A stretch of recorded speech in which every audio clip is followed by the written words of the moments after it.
One of the things I find most striking is the presence of Antarctica on ancient maps, because we didn't discover it until 1820, and yet it's on maps drawn in the 1500s with great detail.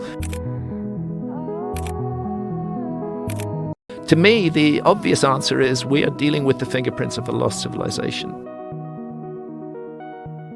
For one, the continent is sparsely inhabited, with less than 10,000 people living there. This is despite the fact that Antarctica has a landmass of 13.66 million square kilometers. Operation High Jump and the missing 411. Joe Rogan has been at his podcast for well over a decade now. There, Sam explained the event of Operation High Jump, a military exercise that happened in Antarctica back in the 20th century, one which involved President Harry Truman, Nazis, and even aliens. President Harry Truman and the American government had been curious about Antarctica and the fact that the area was largely untapped, and they were looking to pretty much establish American sovereignty over the region. Wow, who would have thought that our national parks and forests were so creepy?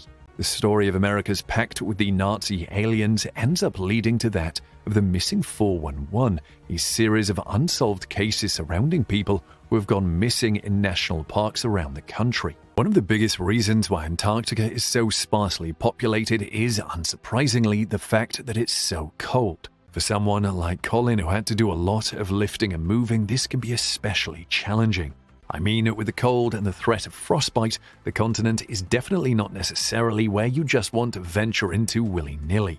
This is because of something called the Antarctic Treaty System. In 1959, a treaty was signed between 12 countries: Argentina, Australia, Belgium, Chile, France, Japan, New Zealand, Norway, South Africa, the United Kingdom, the United States, and the USSR. Just as well, all countries agree to pretty much respect the rights of each other on the continent and only use it for research and a little bit of tourism.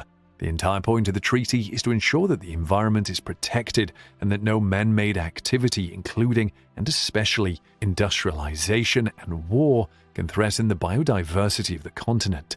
So the Antarctic Treaty only ensures that all human activity in Antarctica is properly planned and managed.